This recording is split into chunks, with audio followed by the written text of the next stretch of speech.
Hello, Internet. What's going on?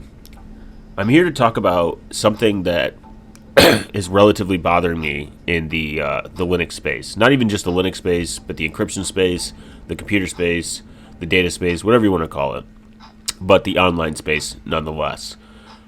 One of these big articles floating around on the internet right now, made by Ars Technica and a few other people like the Washington Post, etc., has pointed out that the UK demands Apple to break encryption to allow government spying worldwide. The United Kingdom issued a secret order requiring Apple to create a backdoor for government security officials to access encrypted data. The Washington Post reported today, citing people familiar with the matter. UK security officials demand that Apple creates a backdoor, allowing them to retrieve all the content any Apple users worldwide has to upload to the cloud. The report says the British government undisclosed order issued last month requires a blanket capability to view fully encrypted material, not merely assistance in cracking a specific account, and has no known precedent in major democracies.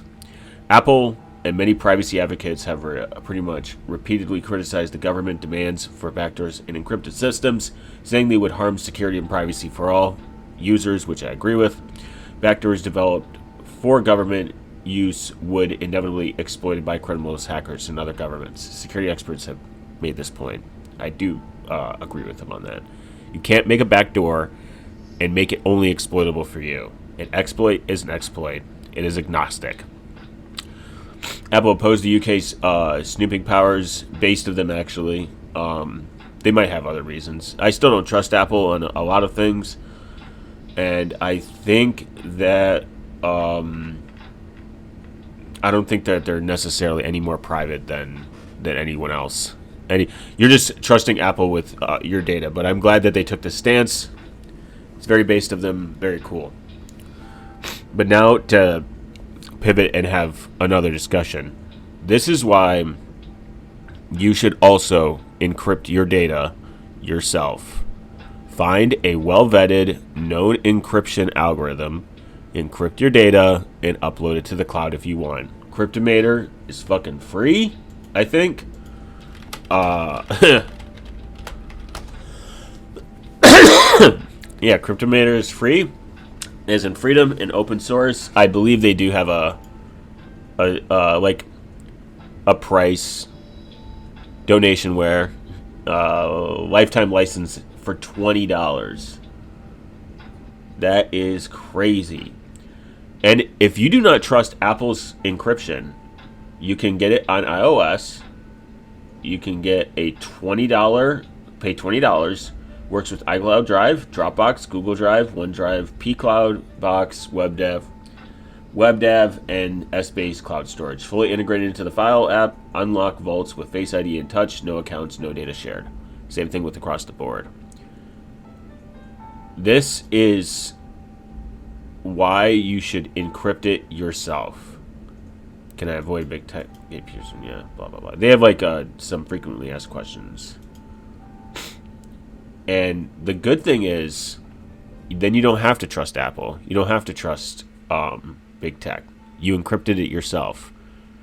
Secure your data, open source solutions, at a fair price. Whether it's personal use, Cryptomator, or team collaboration. Make strong password, take your vault, encrypt it, send it to the cloud. That is the best thing you can do for yourself. Is to encrypt your own data. If you do not want to do a cloud solution, there is Veracrypt. Veracrypt is free and open source. Disk encryption. They make volumes. You have somewhat plausible deniability. It's free and open source. Encryption for Windows, Mac OS, Linux. It's not as portable, I believe, and I don't think it's cloud friendly. But it's a virtual encrypted disk with a file and a mount as a real disk, and encrypts an entire partition or storage device such as USB flash drive or hard drive, and encrypts a partition of a drive where Windows is installed. Encryption is automatic, real time, on the fly, and transparent. parallelization and pipelining allow data to be read and write as fast as if the drive was not encrypted. Encryption can be hardware accelerated on modern processors, provides plausible deniability in cases of an adversary forces you to reveal the password with hidden volumes, steganography, and hidden operating systems. Very based. You can have some good plausible deniability, which we all love. Plausible deniability. If you're a Veracrypt hater, you can use my favorite, PicoCrypt. I can now kind of recommend this because I'm an encryption expert. Just kidding.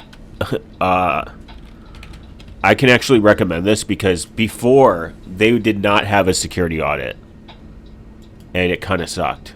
So I don't know if I ever really recommended it to anyone. If I did, I would probably put a disclaimer like, "Hey, they haven't been audited," so you know. But the beautiful community has donated enough dolins to PicoCrypt, a simple and secure file encryption for everyone. You have command line, the app. It's written in Go. Rust would be better. Just kidding. Rust enjoyer, Go hater. FlatHub web, and you can host a web interface for PicoCrypt. Storage, GUI, main thread. I mean, they even goes as far as telling you to host the web interface for PicoCrypt yourself. Like, he goes pretty based in it. It's very small. You got paranoid mode, compress the files, read Solomon, and I'll explain that in a second. Pretty much, Read Solomon is very useful if you're planning to archive important data on a cloud provider or an external medium for a long time. If checked, PicoCrypt will use the Read Solomon error correction code and add 8 extra bytes for every 128 bytes of data to prevent file corruption. This means up to 3% of your file can be corrupt, and PicoCrypt will still be able to correct the errors and decrypt the files with no corruption. Of course, your files corrupts very badly, you drop your hard drive, PicoCrypt won't be able to fully recover your files. But it'll try its best to recover what it can. Note this option will slow down the encryption and decryption speed significantly. This is just for long-term storage. Deniability, it's got PicoCrypt volumes typically follow an easy recognizable header format. If you want to hide them, you have that option. Recursive, if you want to encrypt or decrypt large set of files individually, this option will tell PicoCrypt to go through every recursive file that you drop in. The security has been audited, I believe, finally, by Radically Open Security. Privacy guys for listing, now they endorse it. A lot of people have donated to this, which is awesome. He was actively developing, he accepted donations, but now PicoCrypt is completed and the production ready. There's no need anymore. Instead, take your time and efforts to share the love of PicoCrypt with others. Donations are nice, but being able to help others is a lot more valuable than its fair dollars. Knowing that PicoCrypt is helping people secure their files is plenty enough for me. Very beautiful, very based person, very awesome. It uses XChaCha20 cipher and the error gun 2 key derivation function to provide high level of security, even from the 3-letter agencies like the NSA. Privacy and security is under attack. Take it back with confidence, protecting your files. Based GUI. They pretty much tell you, like, the reasons. Completely open source, audible. You can verify it yourself. PicoCrypt is also tiny. It's 3 megabytes, which is crazy. This man hates bloat, and that's why I love it. A bloat hater as well, and small footprint enjoyer, I approve. Now, these are all free and open source. You have Cryptomator, you have PicoCrypt, you have 7-zip GUI, Veracrypt, BitLocker, and he gives like a really good comparison on what they have, what they don't have. Damn, 7-zip's only 2 megabytes. Based. Both are easy. It's like he just goes through like the encryption process, like, and the ease of use, the cipher, the key differentiation. Aragon 2 apparently is one of the best. Data integrity, though. Always. Deniability, no. Compression, they all compress. Telemetry, none, unknown. BitLocker, I don't know. If you want to do BitLocker, you're more than welcome to. It's better to just encrypt your shit than not. But I would say do it yourself. Do it. Just take the time and do it yourself. This is such an important aspect of maintaining your privacy. This is why we have secure end-to-end encrypted messaging apps that encrypt your data and encrypt your messages, like Signal and Threema and like XYZ, like insert other person here. When we take the step to protect and preserve our privacy in well-known, not even cryptographically, but mathematically at this time in 2025, proven ways to protect our data, we need to do it ourselves. I think one of the best things you can do is not only encrypt your files, but make sure you're using end-to-end encrypted forms of email, end-to-end encrypted in forms of Signal, because there's going to be one day where you're not. It's going to either be broken or it's going to get worse. It's going to it's like the thing is,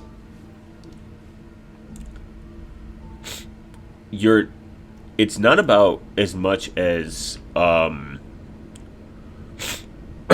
it's not about as much as you have anything to hide, because you do. You have things to hide that are important. Your friends have things to hide that they confide you in and tell you that are important. And those things they're entrusting you with, that you will keep them hidden and secret. And it might affect them. It might not affect you, but it might affect them. And that's how I look at it.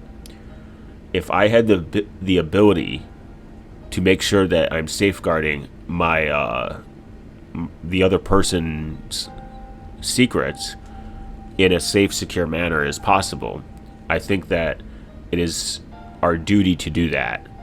When they're entrusting you digitally, you should take that into consideration. It's not just about you, it's about everyone. The more people that use end-to-end encrypted apps in true end-to-end encrypted formats, the better and more secure and privacy we obtain in society. It's not always going to be easy, it's not always going to be fun, and it's not always going to be the most the most thrilling.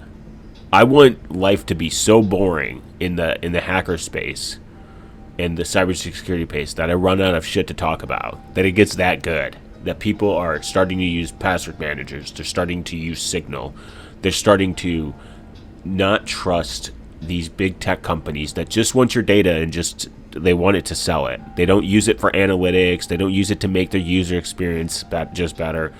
They do it because they sell it. That's their only intentions. Otherwise, they wouldn't be collecting a goober amount of information about you. Like a gobs and gobs amount of unnecessary information that they don't need. Like, what do you need this for? How does this change your analytics? Look, we get that analytics can be important for app development, but it's not anonymized and it's asking for way too much. I think that is somewhat of a problem. Now, what I would do is go home, get your phone, get your laptop, whatever device you want, and go do Cryptomator, download. It's free, it doesn't cost you anything, or PicoCrypt, and test it with one folder. Like, you already have Google Drive. Say you don't like have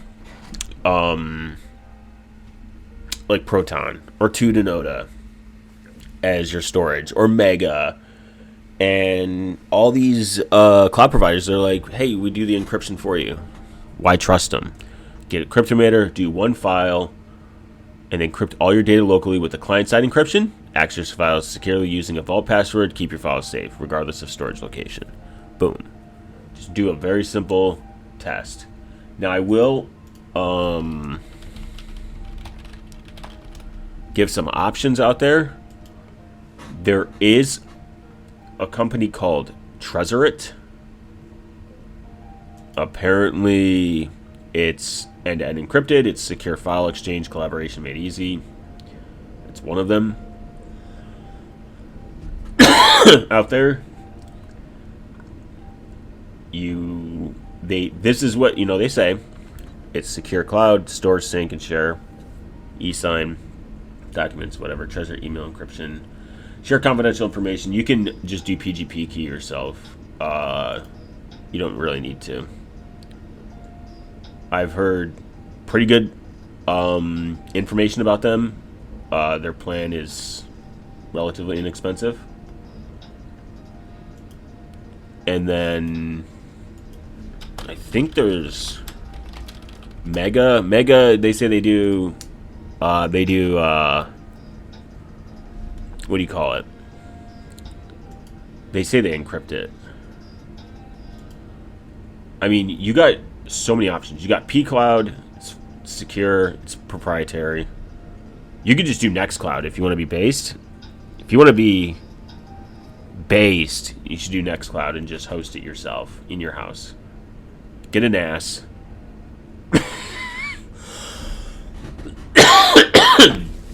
I don't know if they're probably not open source. They're probably proprietary. Close, they're paid, and they're proprietary. They are end-to-end encrypted. I think as long as the apps are, as long as the encryption's open and the apps would be open source, it'd be better. Or there's Filin. Filin is a cutting-edge cloud storage provider that offers client-side end-to-end encrypted zero-knowledge encryption. I don't know what the fuck the zero-knowledge encryption. It seems like just a marketing term at this point. Everyone says it. I have to dig deeper into that. But Filin is free, as in freedom, freemium, and open source. I like that. I like that it's open source. I've never used any of these products. I just host everything locally. I am trying to find a good external backups option. I don't really trust a lot of these cloud providers, and I don't want to spend the money. I'm cheap. There's Proton Drive. I think you have to get their visionary plan. It's like $10 though. So you get a VPN, 500 gigs of storage. I think that's pretty decent. But they give you free for 5 gigs. There's Box, proprietary though. pCloud, proprietary. Mediafire just seems like they just steal your data. Mediafire just sounds like an absolute terrible company. I don't know why. I could be. You got C-File. It's open source and it's self-hostable. Spider Oak. I came across them once. And then Hoodic. Hoodic is a lightweight, secure, self-hostable cloud storage solution. If you want the cloud storage solution part, if you want the free and open source, I would go with Filin. I don't think that their pricing is super expensive either. I just like that they commit to free and open source. Their pricing is annually 200 gigs for $20 a month, and it's not bad. I mean, but they give you 10 gigs of storage for free. That's a little sus to me. But they might be doing that hey, 10 gigs is nothing. We know if they like it.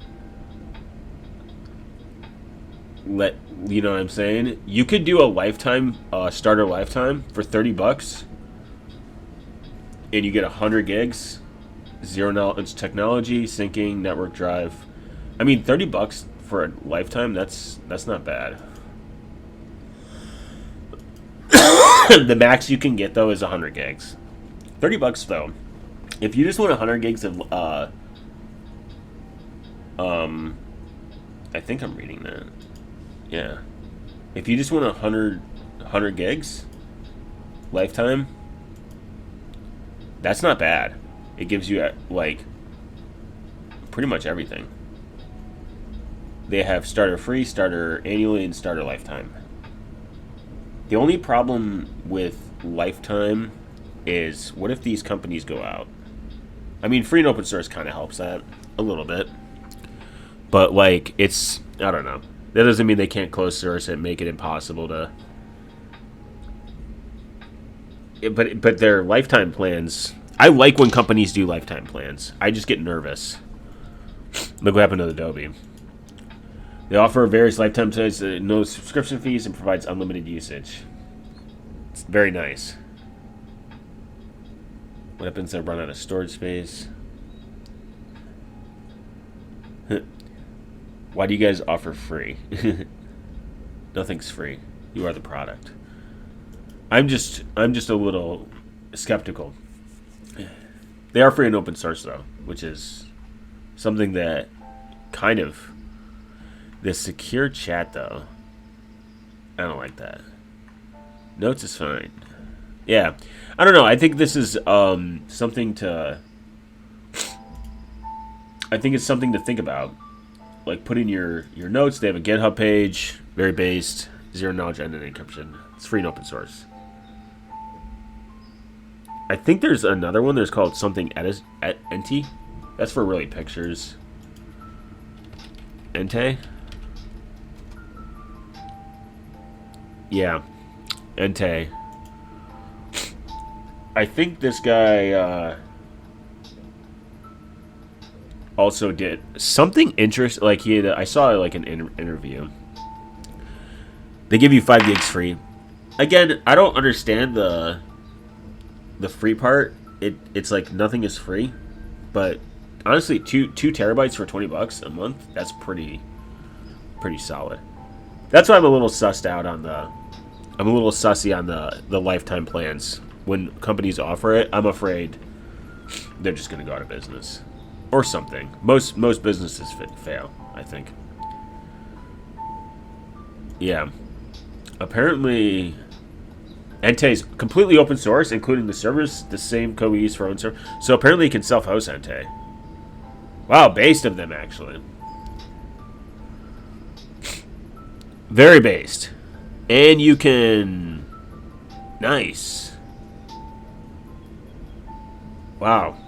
This is actually super awesome. Ente is actually based. They're going to be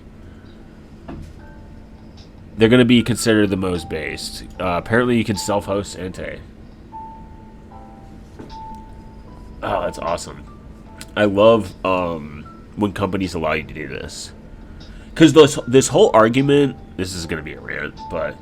This whole argument that if somebody's allowed to self-host my product or like proprietary software, it's going to make it where they don't want to get it from me.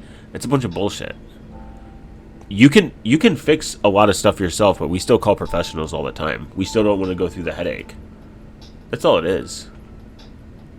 Like, people like genuinely don't want to always do everything themselves. It takes a lot of time. I mean, when I first started self-hosting, I was doing it on a DigitalOcean droplet, and I was like, God, I don't like spending this kind of money. And it was only like $5.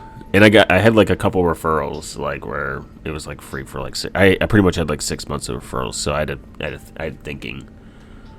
But just to throw out there, I did get annoyed with the cost, and I was like, I got a server, I can just self-host everything myself. But I wouldn't expect everyone to do that. But go get a Raspberry Pi and start self-hosting. You'll love it. You'll think it's based and fun. I think that we need to move in the direction of that. Now that my rant is done, some final notes to go off on. I think that it would be good to set up 3 things. And think about this for a minute. An RSS feed that, or just any news, email, something that respects your privacy, and have it deliver with notifications on very important news involving stuff like this. Like, Ars Technica is good, the EFF is good. A lot of these really privacy security centric blogs that aren't like clickbaity and cringy and terrible. Second, test out encrypting one thing and do it for like a couple months. Just encrypt one file, one thing, and keep track of it, and then encrypt two things, encrypt three things. And then download one end-to-end encrypted messaging app and convince one friend to use it. You don't have to go schizoid mode. You don't have to go crazy. Or if you're already using Signal, try to get one person just to use Signal with you. And don't even go into the privacy and security aspect of it. Just say, hey, it has groups. We can do FaceTime, live chat, whatever. But also, we can have disappearing messages. I mean, or if they're an iPhone user, be like, hey, we can finally FaceTime. You know, we can make calls. It's endless opportunities of why you should set privacy and security boundaries. Like, hey, if you're not going to use Signal, I just won't text you. Not everyone has to do that, but that's what's worked for me. But just get one person. Try to download one encrypted app, like app that does the encryption, whether it be Veracrypt, PicoCrypt, 7-Zip, BitLock, or whatever. Encrypt a folder, maybe a set of files, something, and keep track of it, maintain it, and realize that it's not that difficult. I would say Cryptomator is your best, because then you can actually start encrypting all your photos and everything. And no matter what cloud provider you have, whatever you're comfortable with. I mean, Google's not going anywhere. So if you feel really comfortable from Google's perspective, get Cryptomator, put all your files in there, do not lose the master password, and send them up into the cloud. And then you should have a little bit more peace of mind knowing that you made this decision to maintain your privacy. So if Google's servers ever get breached or blah, blah, blah, well, we can't see the contents. It's encrypted. It doesn't matter. And it's vetted. That's the most important part. In 2025, you have to make that clear, because they might go to a better and more stronger encryption algorithm in the future. There might be something better or more powerful that needs to be made. This is something that's constantly changing and evolving. And then I recommend move to an encrypted email provider. If you don't have that option,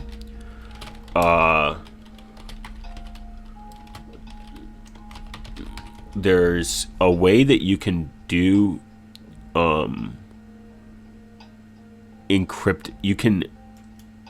there's a way you can encrypt Gmail, like your emails, like with PGP. There, you can do Tutanota. Prevail is, I think it's Prevail. Simple encrypted email and file collaboration. I think that, like, yeah, it's like a third party. It allows you to encrypt your inbox or something. I know there's some options out there. I did look at this a long time ago for some reason. And then, or you can just encrypt it yourself, like with PGP. You can encrypt your stuff with PGP encryption and then send it. There's clean email. Like, these are recommendations. I don't know them, but do your research. And it's kind of nice. It's nice to have this option if you want. The privacy mode is kind of cringe.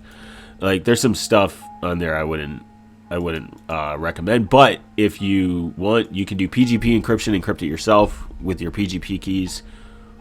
You can use that in Thunderbird's email client with Gmail, which I would recommend. If you are emailing someone back and forth, you should just exchange your keys. If it has to be on email, by the way. obviously you should just use fucking Signal. But if they're like, no, we got to do email or whatever, still for whatever reason, do that. Encrypt your own email. That's the point. I think that's one of the best things you can do. And I hope you guys learned something. Encrypt everything. Fuck the NSA. And I'll see you guys in the next one.